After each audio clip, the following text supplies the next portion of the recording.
Hey all, it's Nim, or Nimicry if you're feeling professional, and welcome to Hopwater Gaming. Now, since the Federal Trade Commission decided to look in on loot boxes to see if they're gambling, and everyone else is raising their opinion about it, I figured, well, let's make mine heard too. So today, we're going to talk about what I think it is, and what I think should be done.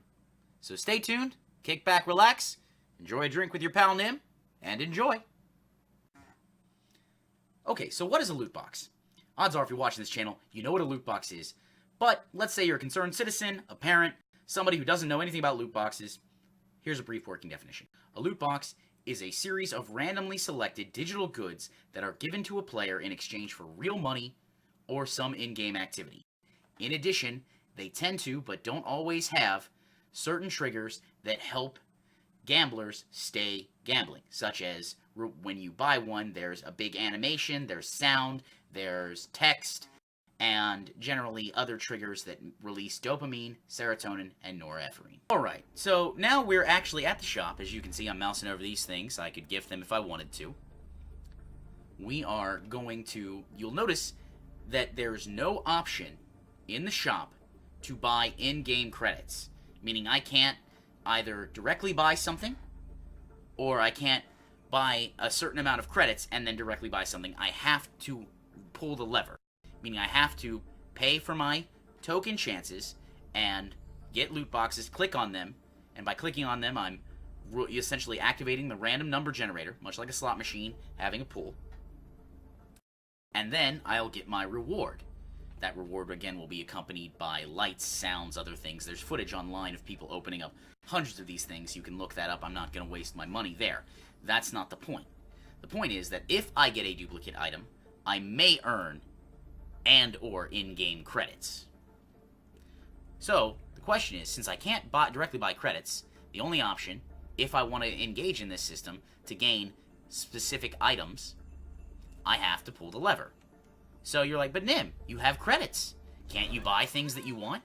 The answer is, of course, yes. So let's go to 76, one of my favorites, and then we'll just pick a voice line here. So we'll do this. I'm an army of one. Unlock. All right, boom. We've unlocked it. Now, what did that represent? That represented a partial payout, meaning because I had already had something that that was already given to me by the system, and so they gave me credits in exchange, of which I was able to stockpile enough to determine what my reward would be. And in this case, it was a voice line. This would be less egregious if I could just buy the thing. You know, for example, so how would I change up the loot box system? Pretty simple. I would be like, oh hey, instead of 25 credits, let's make it, I don't know, throw a number out there, 50 cents. It's 50 cents for a loot box, for a line. And then, you know, we'll go out here, we'll look at the emotes. Let's say I want locked and loaded, right? Well, instead of 250 credits, let's say it's $1.50. I don't know. These numbers are just spitballs. I'm not actually trying to come up with hard numbers to be held to right now, but more proof of concept. Now that we've discussed what the core problem of loot boxes is and one possible solution, I want to branch out just one little bit and mention that there's a reason we regulate gambling to 21 years of age in the United States. It's because at that age, you're expected to at least be able to manage your own behavior well enough to where if you can see a possible pitfall and avoid it. It's the reason why we don't let children drink. It's the reason why we don't let children drive. It's the reason why we don't let children gamble. This, in essence, is gambling. You're paying money for a possible reward, and it's not guaranteed. Now, somebody may be like, oh, it doesn't have any real-world value. Oh, okay. What does that have to do with anything? They'd be like, well, gambling has to have real-world value. No, it doesn't. No, it doesn't. You can gamble on anything, as long as you're paying money for a chance at victory with an uncertain outcome. Gambling. Now that I've addressed the core problem, and the fact that children can do this, which is a real big deal for me, how do we solve it? What do we do? Okay, pretty simple. I think, let's go to quick, fast, in a hurry, least painful, deterministic rewards. Man, that's a $5 word right there. Okay, basically, allow me to buy what I want from the store. Just that. Be like, put a price on it. Okay. Second option. Let's say you don't want to do that. Let's say, it's gonna hurt my revenue. It's gonna hurt my revenue. Release a finished game, EA, and we'll have some fun with that. I'll have a little more sympathy. Release a finished game, Bethesda, and I'll have a little more sympathy. But let's say I'm feeling charitable because, hey, after all, I try to be a nice guy. Okay. Set up a credit buying system.